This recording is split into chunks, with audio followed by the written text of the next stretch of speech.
Crime branch unit 12 की बड़ी कार्रवाई, 33 लाख रुपए का प्रतिबंध गुटखा जब्त। मुंबई क्राइम ब्रांच की यूनिट 12 ने दहीसर चेक नाका पर बड़ी कार्रवाई करते हुए गुजरात से मुंबई लाई जा रही प्रतिबंधित गुटखे की खेप जब्त की है। पुलिस ने एक आयशर टेम्पो से विभिन्न ब्रांडों का गुटखा बरामद किया, जिसकी कुल कीमत वाहन सहित करीब 33 लाख रुपए आकी गई है। मामले में चालक को गिरफ्तार कर लिया गया है। पुलिस के अनुसार गिरफ्तार आरोपी की पहचान दिलीप कुमार पाल 30 वर्षीय के रूप में हुई है। वह गुजरात से प्रतिबंधित गुटखा लेकर मुंबई के अलग अलग इलाकों में सप्लाई करने आ रहा था। गुप्त सूचना के आधार पर क्राइम ब्रांच यूनिट 12 ने दहीसर चेक नाका पर जाल बिछाया। संदिग्ध आयशर टेम्पो को रोककर तलाशी लेने पर उसमें नमक की बोरियों के पीछे छिपा कर रखा गया। गुटखा बरामद हुआ। पुलिस ने वाहन से 42 बोरियां और 15 बॉक्स विभिन्न ब्रांडों के प्रतिबंधित गुटखे से भरे हुए बरामद किए। पुलिस के मुताबिक जब्त गुटखे की कीमत करीब 19 लाख रुपए है, जबकि टेम्पो सहित कुल जब्त संपत्ति का मूल्य करीब 33 लाख रुपए। क्राइम ब्रांच यूनिट 12 के वरिष्ठ पुलिस निरीक्षक संदीप पाटिल और उनकी टीम ने इस कार्रवाई को अंजाम दिया। वरिष्ठ निरीक्षक संदीप पाटिल ने बताया कि प्रारंभिक जांच में ये सामने आया है कि गुटखे की खेप मुंबई के विभिन्न स्थानों पर पहुंचाई जानी थी। पुलिस अब इस बात की जांच कर रही है कि ये माल किन लोगों को सप्लाई किया जाना था और इस अवैध कारोबार के पीछे कौन कौन लोग शामिल हैं। आरोपी के खिलाफ संबंधित धाराओं के तहत मामला दर्ज कर आगे की जाँच की जा रही है। क्राइम ब्रांच यूनिट 12 की बड़ी कार्रवाई, 33 लाख रुपए का प्रतिबंधित गुटखा जब्त।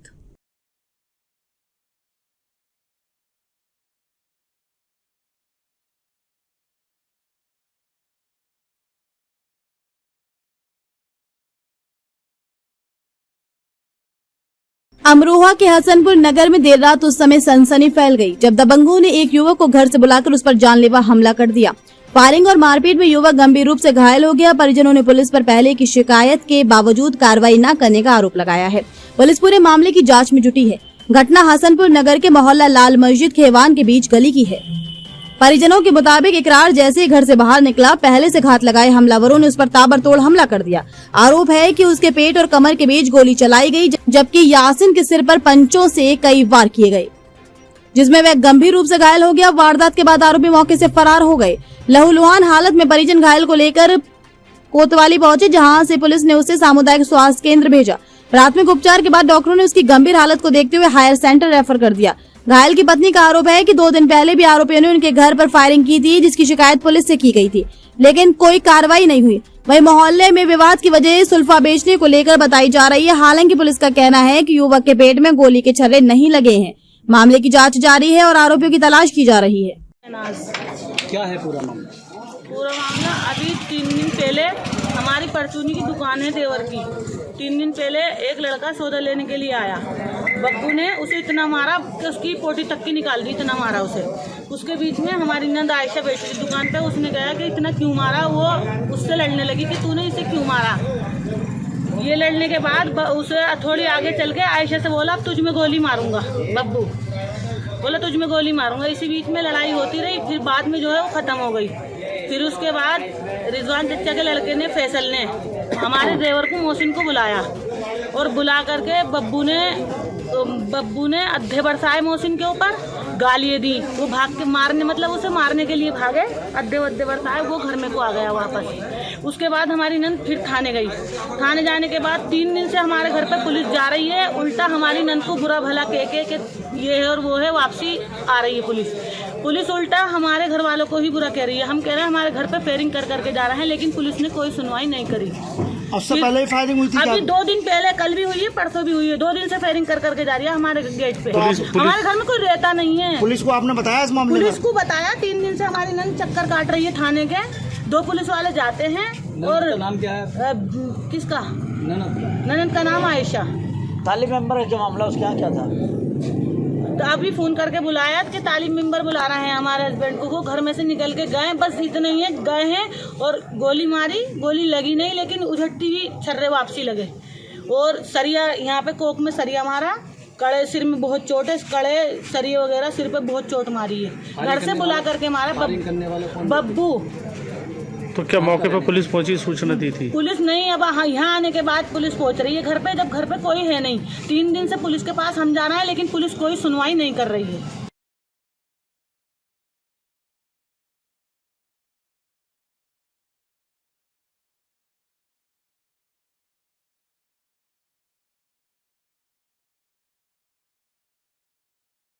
चलती लोकल बनी रण क्षेत्र, सीट के विवाद में खूनी झड़प। लोहे की रॉड से हमला, 3 घायल, 2 की हालत गंभीर। पुलिस के सामने हो रहा था युद्ध, पुलिस युद्ध को छुड़ाने में हुई नाकाम। अमरनाथ जाने वाली एक लोकल ट्रेन में सीट पर बैठने को लेकर हुए मामूली विवाद ने देर रात हिंसक रूप ले लिया। चलती ट्रेन के लगेज डिब्बे में 2 गुटों के बीच हुई खूनी मारपीट में 3 युवक गंभीर रूप से घायल हो गए, जिनमें से 2 की हालत चिंताजनक बताई जा रही है। घायलों को आगे के उपचार के लिए सायन अस्पताल रेफर किया गया है। घटना के बाद ट्रेन में मौजूद यात्रियों में अफरा तफरी मच गई।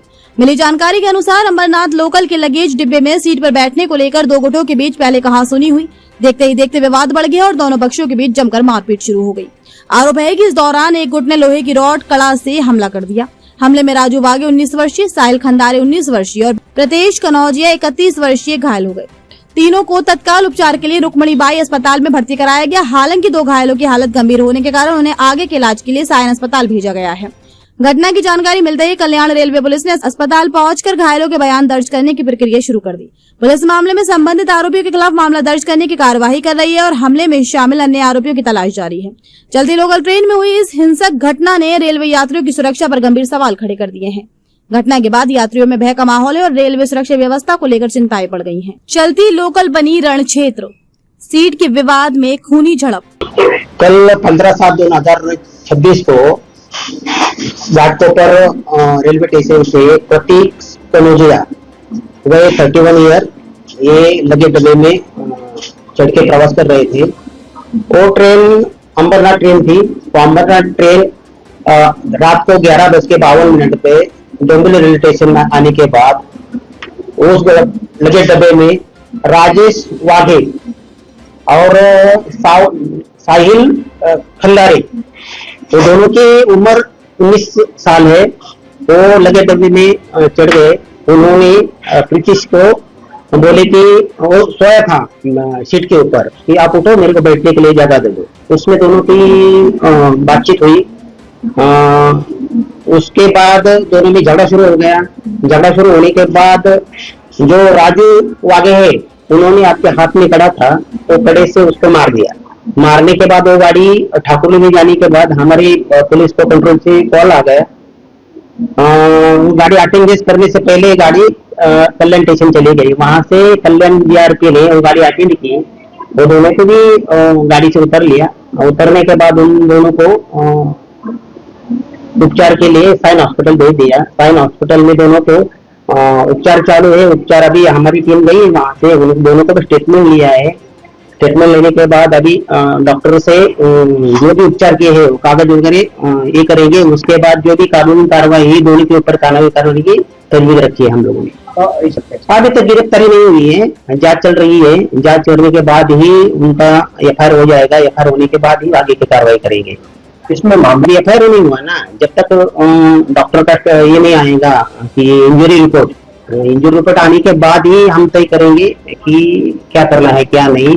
हमारी टीम वहाँ हॉस्पिटल में है, उनकी तहकीकात चालू है। इसमें ट्रेन में हादसा होने के बहुत सारे कारण हैं। एक तो भीड़ है, भीड़ के लोगों को जगह नहीं मिलती है। लेकिन उसका ये सोल्यूशन नहीं कि एक दूसरे के साथ झगड़ा करे। अगर कोई समझदारी से काम करेंगे, कोई रिएक्ट नहीं होना चाहिए। भीड़ है, हर एक को जाना है, समय पे जाना है। एक दूसरे को मदद करनी चाहिए, ना कि किसी को तकलीफ हो या किसी को हर्ट हो। ऐसी किसी ने भी कोशिश नहीं करनी चाहिए, हाथापाई नहीं करनी चाहिए।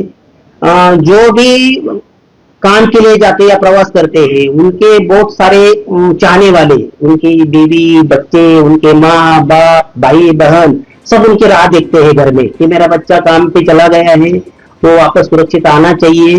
और ये एकदम एक दूसरे को पहचानते नहीं, जानते नहीं। सिर्फ हमारा जो भी सफर है उस ट्रेन की और जितने जहां से शुरू करते हैं वहां खत्म होते हैं वहां तक ही है। हम एक दूसरे को जानते नहीं, हमारी बैक हिस्ट्री कोई नहीं रहती है। हमारी एक दूसरे के साथ कोई भी झगड़ा करने की वजह ही नहीं रहती है।